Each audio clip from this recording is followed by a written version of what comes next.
Hello, everybody. Welcome back to Kicking It with David Akers. We are excited that you've been, tuning in and checking out these stories from some great guests, and their stories have been absolutely amazing. But today we're going forward with a new guest, and again, look, if you've been liking everything that you've been seeing the content, hit the like button, hit subscribe. We love to have you new members coming on here, so take a look at it, subscribe.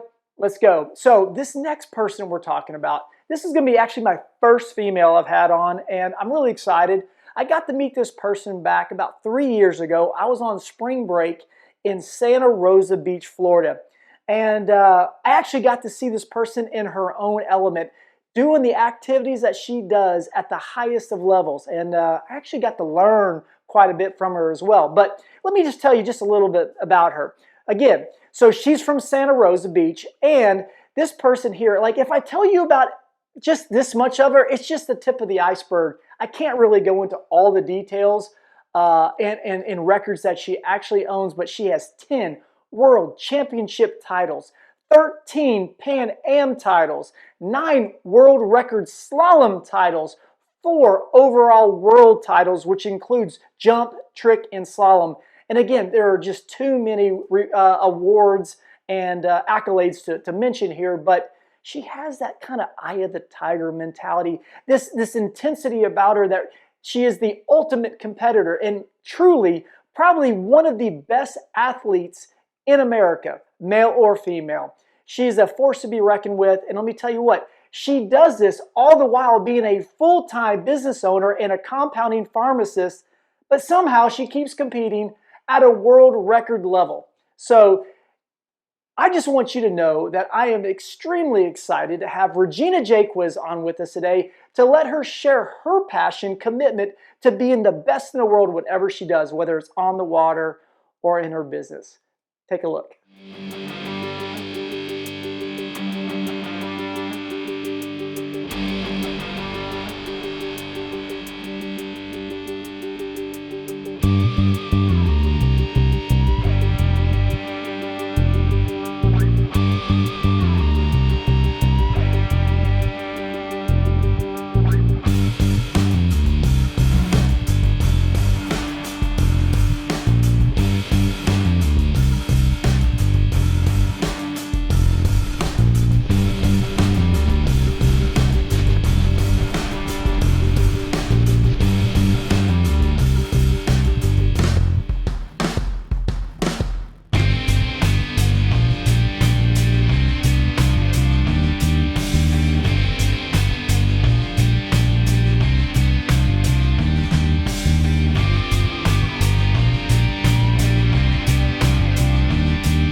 Off, Regina Jaquess, thank you so much for being on here, Kicking It with David Akers. Again, I've been sharing this with all my guests. This is kind of a family project that's been going on, and I get to kick it over to the water side now. I just had a Pro Bowl, multi-time All-Pro punter on that played for 25 years in the NFL, and I would love to get him out on the water, but I don't think it'll ever happen.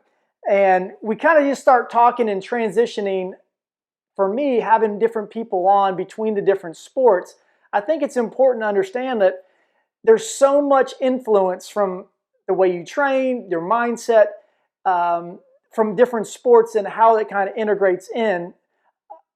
But I have to tell you, I don't feel like I've been able to integrate any of my athleticism or what I thought I had athleticism onto the water. So I want to dive into that with you. But first off, I've been told by so many people, good luck getting Regina to sit still for an hour because you're always constantly moving, doing things all over the place. You're a busy person. So thank you. So let's just kick it off here, pun intended. you're from Duluth, Georgia. How in the world did you go from a Georgia girl being a Falcons fan? I want to hear about where you came from as far as your sports you're active in, but then ending up in Florida. So give me the background of who Regina is. Yep, I was born in Duluth, Georgia, but my family actually is from Indiana. So we are all my side. My mom and my dad are both from Indiana, from a town called Evansville, Indiana. So they're in the southern part. And then they moved to Virginia because my dad was trying to get out of the cold and had my sister Renee. And then they moved to Georgia and then they had me. So that's how we ended up in Georgia. And of course, it was in Duluth. I was born and we lived in, it was Gwinnett County. And so, of course, that was the Falcons. At that time, the Falcons actually had the Falcons Club right there in Gwinnett County. Oh, I know. I spent some time in the Falcon Inn right there in Swanee. Absolutely understand where you're talking about and had training camp there in 1998. But so go ahead with that. So I just want people to know I know what you're talking about. Yes, because where we were at in Duluth, we were right on the corner of Duluth and Swanee. And so my dad was a member at the Falcons Club. And so because that was the cool thing at that time, we could go in and you could be in the same facility as the Falcons players. And so my dad was a member and me and my sister Renee would just pretty much run crazy through the whole place. And he would end up, he started in the gym and he was lifting the weights and then, here come the Falcons teams. And he's like, I got to get out of here. Yeah. they're just, way better than me and better shape and everything. So he went and started doing racquetball. And so me and Renee still running around through the Falcons complex to the point, they would even, it wasn't as tight security back then, as it is today for multiple reasons. Probably one, because of this incident when my sister and I were like, I don't even know, probably 7 and 11. And we end up on the practice field for the Falcons. And here are these two little blonde girls. And this was when Deion Sanders was still playing for both the football team and the Atlanta Braves. Mm-hmm. So we got to meet him. And what an amazing guy. For being so young, and we really shouldn't have been on the practice field, but he took the time, stopped, came, introduced himself, and signed autographs for me and Renee, and just the best guy. And then now you see him and all of his social media, that he's doing. And you can tell, that was just his pure nature. He's just a genuine person. So, of course, I'm always going to be a Falcons fan because that was how I grew up. Mm-hmm. And I had this lucky guy, you, that helped me get a nice signed football from them. Well, that I'm appreciative. That's because you spent time trying to show me how to ski, which that's a whole other conversation here later on. So you're a Falcons fan, you're a football fan, and your Falcons, I got to say. I know. On paper, we look great. We look so great on paper. Well, and, there must be something with the birds because the Falcons and the Eagles, we're just terrible right now and both going through coaching changes, and it's an absolute mess. But at least, listen, I'm a huge primetime fan myself. Got to play against them, got to watch them, playing for so many years. So I'm sure that was an exciting moment from you. Is there, when you were kind of growing up, obviously football was something that you're into, and you're an LSU fan. I don't know. Thank goodness you're not an IU fan because I grew up in the Kentucky area. And so whether you're from Louisville or Lexington, you hated IU and Duke. But was there like an athlete that you kind of looked up to, kind of growing up, or just some sort of, it doesn't even have to be football or skiing or whatever. Yeah. When we had that experience of meeting Deion Sanders, of course, I looked up to him. But when I was a kid, it was Michael Jordan. He was just my guy.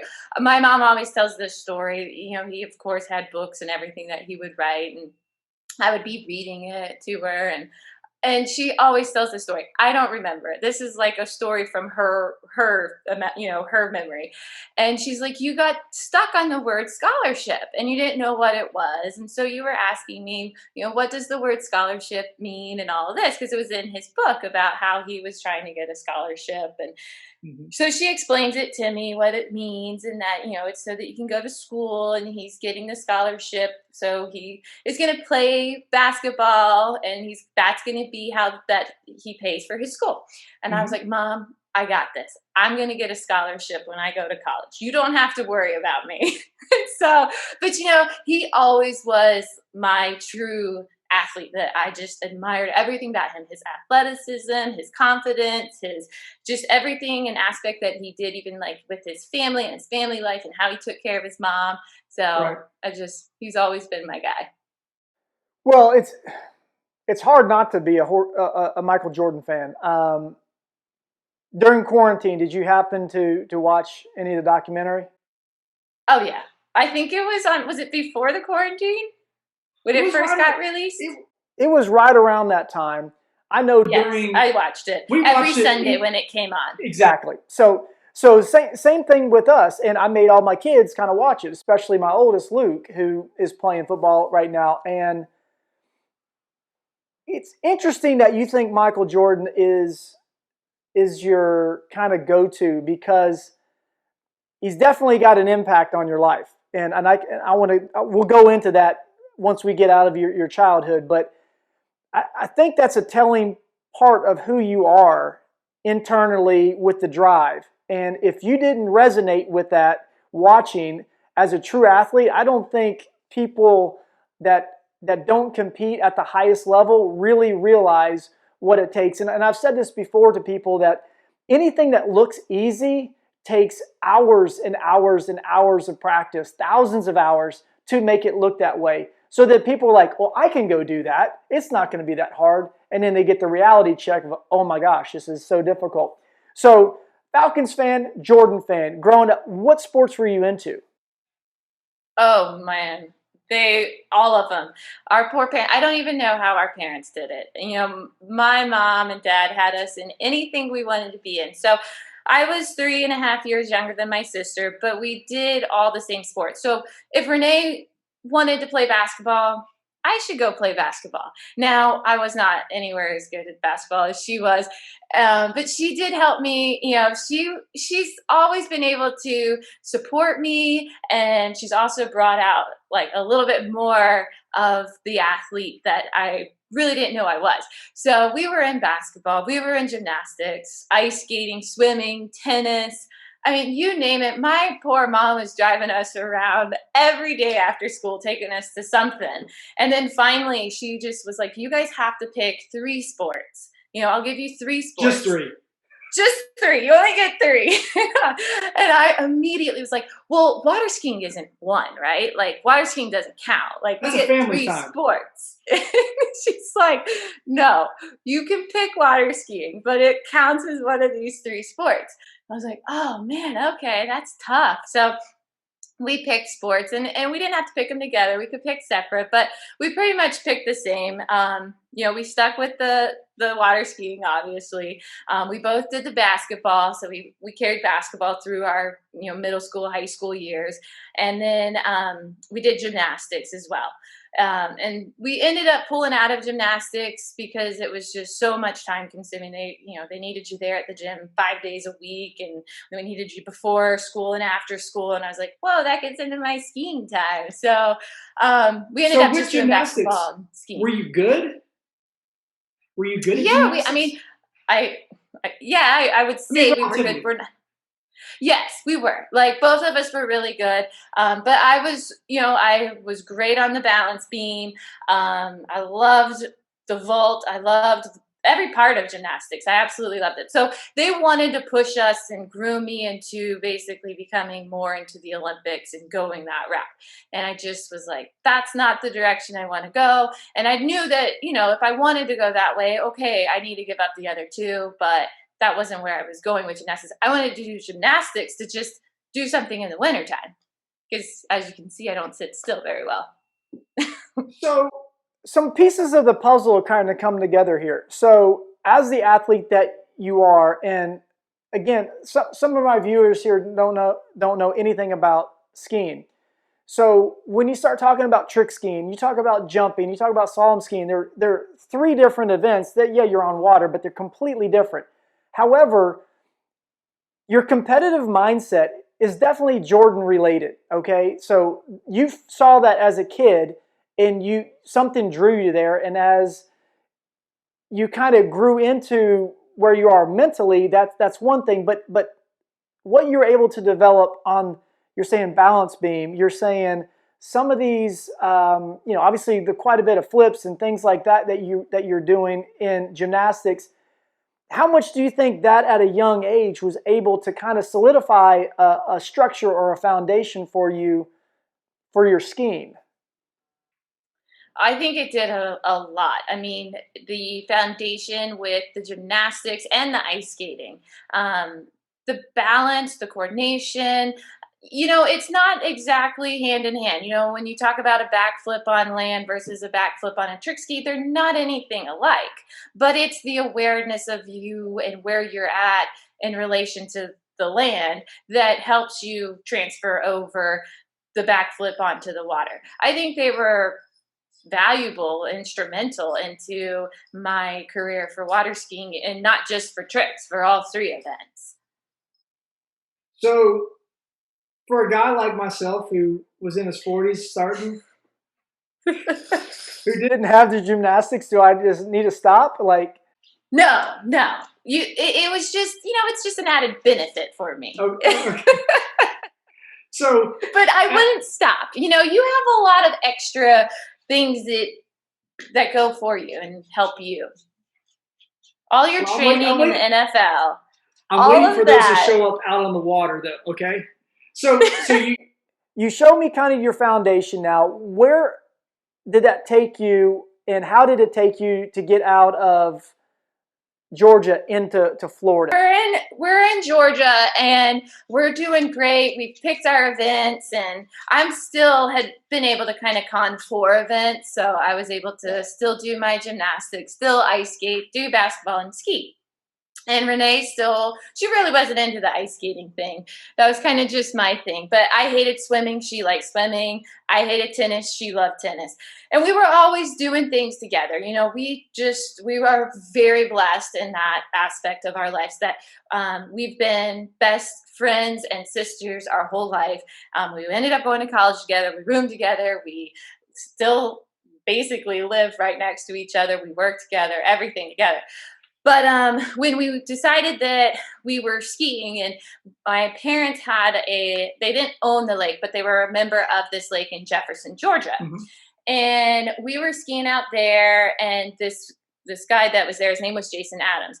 He told my dad, "Hey, your girls need to go down to Jack Travers.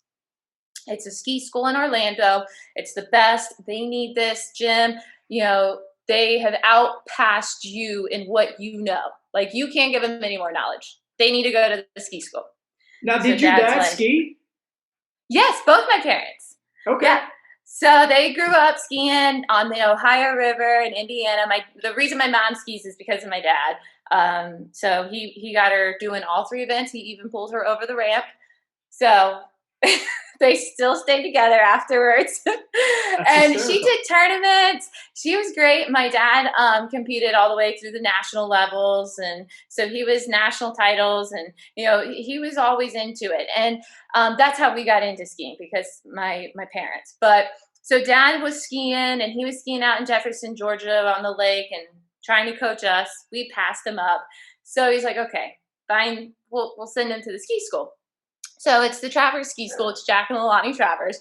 And then they also have their two sons, Chris and John Travers. So at this time, I'm little. I'm probably 6. Who's going to take a 6-year-old to the camp, right? So here we come into the summer, and I'm 6 or 7. So you're better than your dad at 6 years old? Well, I mean, he's going to watch this, so I better choose my words carefully. But I was, testing him and his abilities. It's time to be honest. Jim, at 6, she was better. Give it up. Both of us. Sounds like Jim and I need to ski together. I'm gonna say, I mean, no, I'm just kidding. You got your skills too, but your kids are pretty awesome. So we had a little technical difficulty there, and hey, we're just on the fly. It's again a family project, right? We're figuring it all out. We're kicking it. Exactly. It's just kicking back, laying back. So you're talking about you go down, and they said you go to John Travers. Jack Travers, Jack actually. Travers. Yeah. Now it's John, but Jack Travers, and you're 6 years old. You're already whipping your dad's tail. You and Renee both are out there. So I'm just joking, Jim. So what happened after that?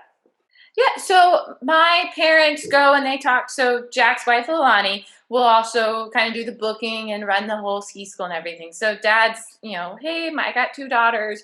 We're from Georgia. I would like to come down, and I would like my girls to come during their spring break. So, oh, perfect. And how old are they? And so dad's like, oh, here we go, so 6 and 10 or 11. And Alani's just like, well, usually we don't really go under 10 years old. And dad's like, oh, I knew this was going to happen. He goes, she's really not like your normal 6-year-old. Pulled that card. And she's like, she'll be fine. She has Renee. It'll be fine. She'll be fine. And if I need to, then I'll come get her. So somehow, I don't know how, but somehow Alani's like, fine, no problem. So here come me and Renee, and we go to our spring break, and we get to spend it with the Travers. And from there, we just started going. Spring breaks turned into summer, and we spent a ton of time at the Travers.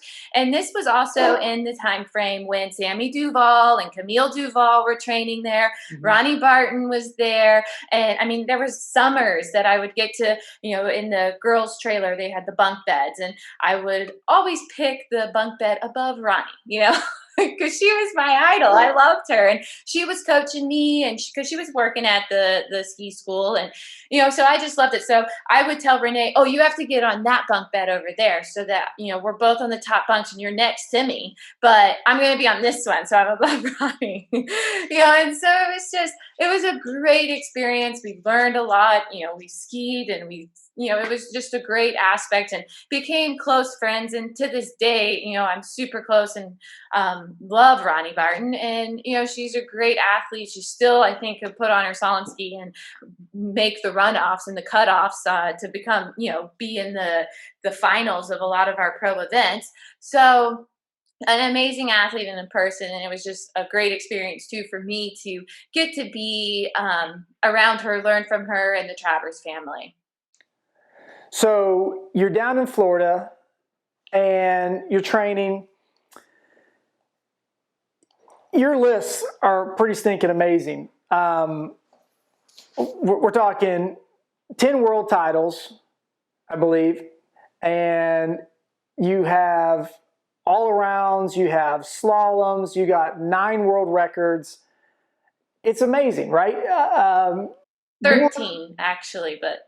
World records, 13? Yeah, 9 slalom, 4 overall. Right. I'm sorry. I didn't get to the overall. But the slalom, absolutely. So, listen, it's nothing like, hey, you went to 4 Pro Bowls. No, I went to 6. Sorry, make it right. So my apologies. Yeah, you're like, hey, they are a little difficult. But, I mean, they're Pan Ams. I got all your stuff right here, and it's amazing to the point where nobody's done what you've done. And you started at such a young age. But the thing that a lot of people don't understand is you're a full-time business owner, a compound pharmacist. And, people think pharmacists, you think about, okay, you go over to the CVS or the Walgreens and you get the pharmacist to give you whatever's there, right? But yours is a little different. Can you kind of tell us, first off, there are a lot of people training in the highest of level, and they train all day, and they devote their entire day to it. Your day consists of an early morning, a work, where you're 9 to 5, if you will, at the pharmacy, and then training again. So can you kind of put all that into perspective and let the listeners know, like, really how amazing it is that you are at a world-class level and you do everything to still train and have a 9 to 5? Yeah, it's difficult, exhausting, and then sometimes you rack your brain and want to hit it on the wall, because it is tough. I mean, it's tough just to say that. I mean, listen, I got out of pharmacy school and I worked at CVS, and it's not just. I mean, even being a regular pharmacist is tough. You know, that people don't understand the demand of, you think it should just happen like that, but there's a lot of Mm-hmm. things that we need to do to make sure it's the right drug. And we've got phone calls coming in all over, all the time, all over, like every line's ringing, it seems like. And you think like it needs to be done immediately, and it should. And so just even in the regular pharmacy world is a demanding stress on a pharmacist. But I have got a little overachiever in me, I guess, and wanted to open up my own pharmacy. And I knew that it would be absolutely impossible to compete against the Walmart, CVS's, and all that. So I took a niche, and I am a compounding pharmacist. And we have, it's called Emerald Coast Compounding Pharmacy. And what it is it's actually the origin of pharmacy. It's how pharmacy originated. So back in the day, we didn't have big pharma, and we didn't have, everything was just one size fits all model. You would go to your pharmacist and you would say your ailments, and they would, back then would be more off of the tinctures and the different plants, and you would compound something to fix those ailments. And so that was the root and the nature of pharmacy. And of course, it veered off once big pharma kind of stepped in. And now you're starting to see compounding come back because we see so many allergies. So we're able to compound things, make the exact same thing. So, say let's just throw out like a blood pressure medicine, lisinopril. It's been around forever. But say you're allergic to one of the inactive ingredients that are in there, or you can't swallow the pill. We can compound it into a liquid form. We can compound it into a different strength if it's a pediatric that needs it and the strength isn't available for them. We can take out the inactive ingredients so that somebody can take it if they're allergic to things. And it's not just humans. We get to do animals. So that's fun. We do a big veterinary side. And so that's basically compounding. I mean, it's huge, but it's kind of sums it up. And it takes, all day to come up with different things. Every day you walk in, you don't know what you're going to get, different formulas. You got to contact different pharmacies and formulas and different pharmacists that to maybe see, is this going to be able to, work, or is it going to interact? And, it's a challenging. It challenges your brain every day. But then to add that it's your company, it's not just a 9 to 5 deal. It's all the time. You Sure. can work at any time of the day because it is your business. It's like your baby. And I've been very fortunate.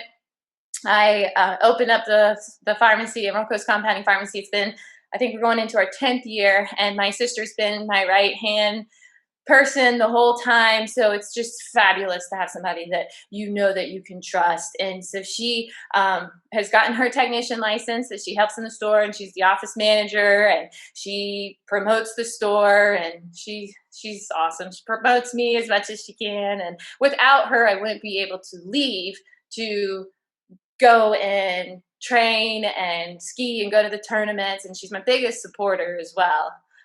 But then being able to see that firsthand, being down there and seeing your pharmacy. And matter of fact, I actually purchased some stuff because my son got sunburned there. And so you helped him out with that.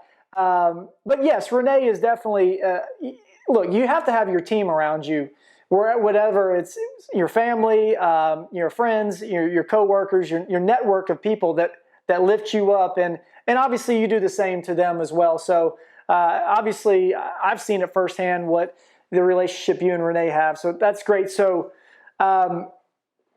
overachiever, have your own company, could go all the time. You got great employees and family that have been there supporting you all the way. So with that, how in the world does a day in the life during the season look for you, and how you train and work and then train again at night? It's complicated. And then, each week has to be different because it just depends. Sometimes your week at the store is only going to be like a Monday, Tuesday, and half a day Wednesday because you got to leave because you have a tournament Friday, Saturday, Sunday.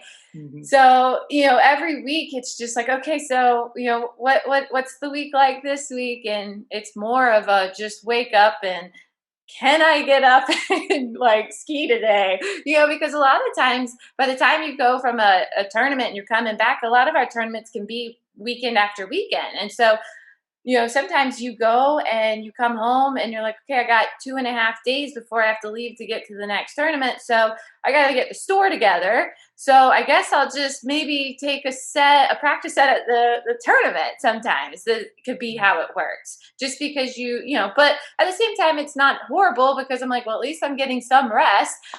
If you call rest standing on your feet and working, all day long. But that you just have to, or I guess I love it. And I think it's more of also a mental escape from the pressure of the pharmacy and the store. So I'm able to separate them. Somehow I've been able to, wake up and train, and then I can go to the store and I'm just hyper focused on that. And then I can come back and say, okay, what do I need to do? And it's so tough because, I don't have the daylight and the time that I need to say, okay, I need a slalom trick and jump today, but I get like maybe one set today. And so it does get tough and challenging to determine what set do I need to truly work on. And, it kind of boils down to what's coming up. Do I have a slalom event or do I have a 3 event? It's just, it starts getting a little challenging, and it's definitely the support system of the team at the store because, I'm sometimes coming in and I'm just straight out of the lake. I got wet hair and I'm like, sorry, it will probably stay wet until I leave tonight. I love it. I don't think I could do any other way because I think my whole life, we've gone just constantly. My parents had us in all of those different events as kids, or sports that, like, I don't really do sitting well. So if I sit, you don't even want to sit. You're doing a good job now of it. You're doing a good job sitting right now. So I appreciate that. It's tough. You can get up and walk around too. So I got to understand. I got to let you understand this. I asked people for questions and I got questions, and there's an overwhelming amount of questions about your training. But I also understand this. When the media asked Bill Belichick the game plan against whoever, Bill's not going to be out there saying, this is what I'm going to do, this is how I'm going to do it. And you and I have even had discussions about this in the past. There's a fine line between athletes of helping somebody and helping the sport grow and helping somebody that you care for, whatever, improve. And it's also a fine line of giving out your secrets of what makes you tick and makes you really good. And I've said this to you before. If you gave me your workout routine, your binding and your fin setup for people that don't know skiing, that's kind of like, your fin kind of right here, what the length is, I'm dropping stuff out of here, and then distance here for how your ski set up. So, and I would say it's like this. Exactly. It's right here. Exactly. It's right there. It's just there. The wooden one. Exactly. On one of your trophies. So, understanding that you can't really give those details out, right? But no matter what, if you gave those to me, I couldn't be Regina, right? And my family actually makes fun of me. We were fortunate enough to go grab dinner one of the spring breaks. We were down there with you and your family. And they're like, oh my gosh, you were fangirling so hard over Regina talking about skiing that night.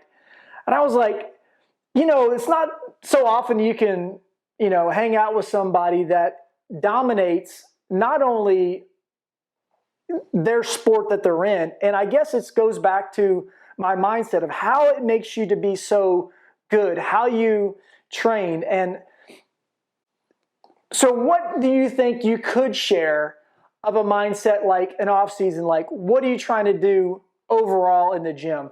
Your core, your cardio.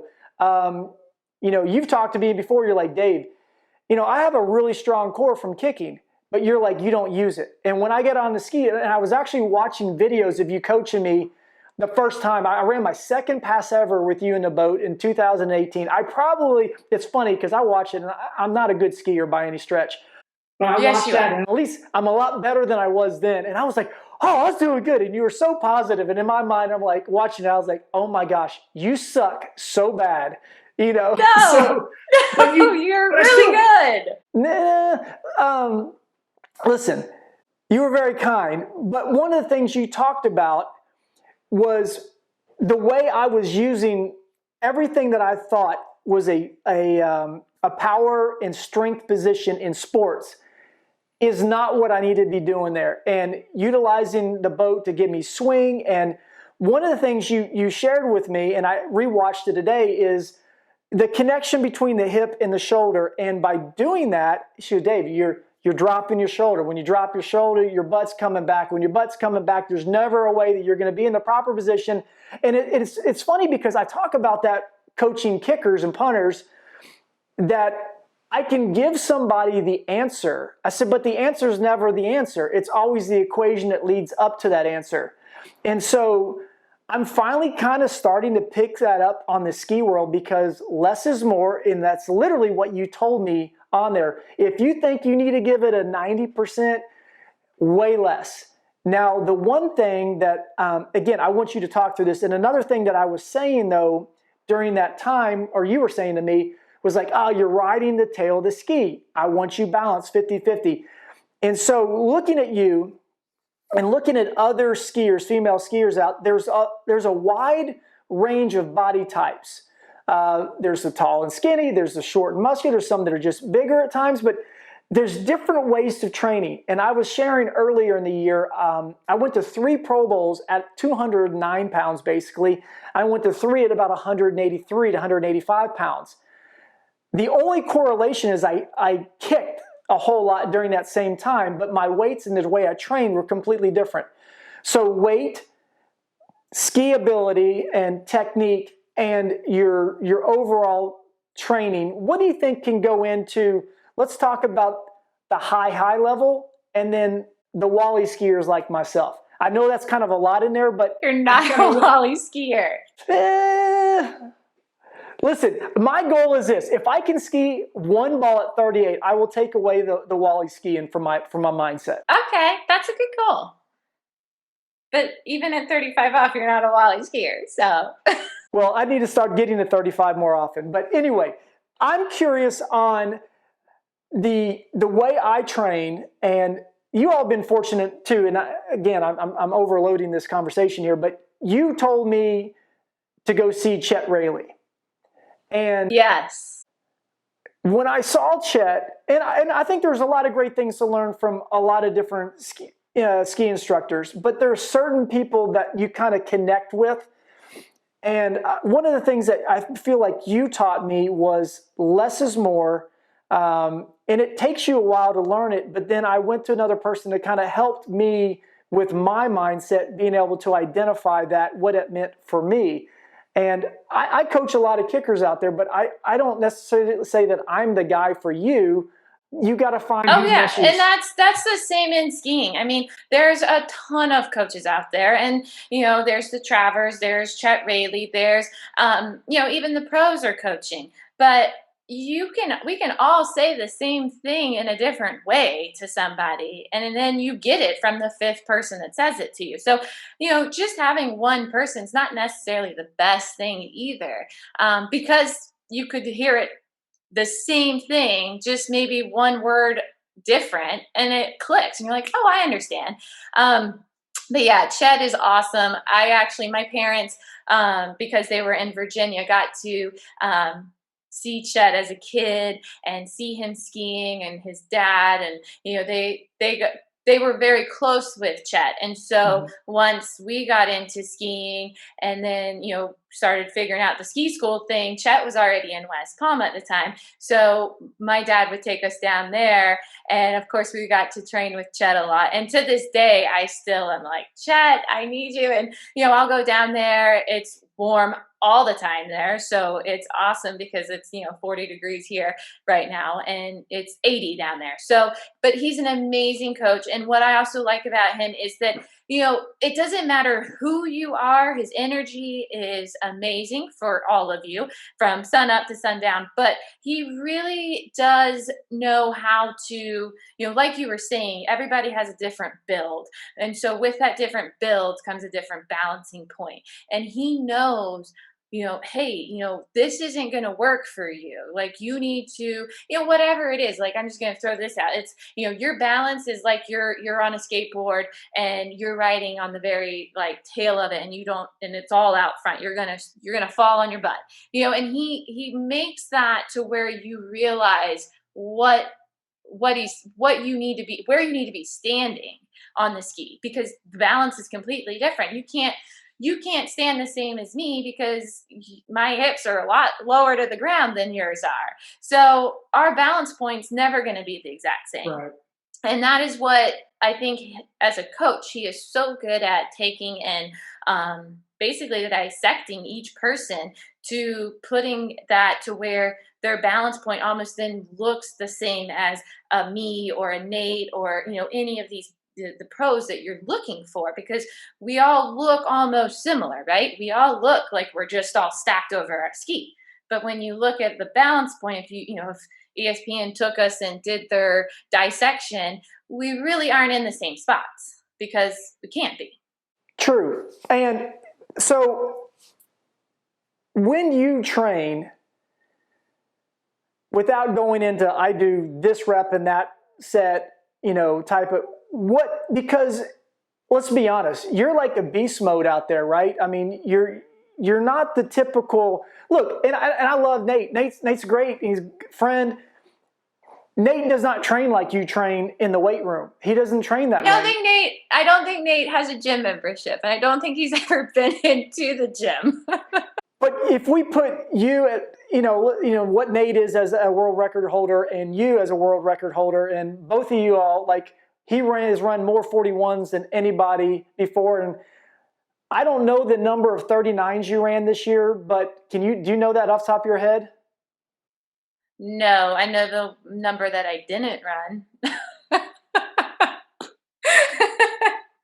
But that's a good thing. So that goes back to your mental game. That goes back to the Jordan, So what do you focus on as far as training, as far as just not the individual, but like what is the idea behind what you do versus obviously Nate is in a different mindset?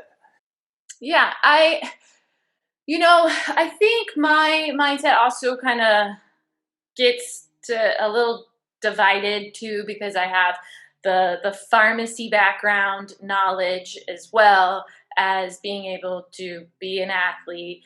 I think my biggest problem is that I may just push myself too much. I need somebody to say, whoa, but that's a natural athlete. I think you probably were the same on the field and you had coaches that said, stop, like you can't keep going like that. So, I think, and so, in that matter, I do, I do try to listen. I ski a lot with Jay Bennett.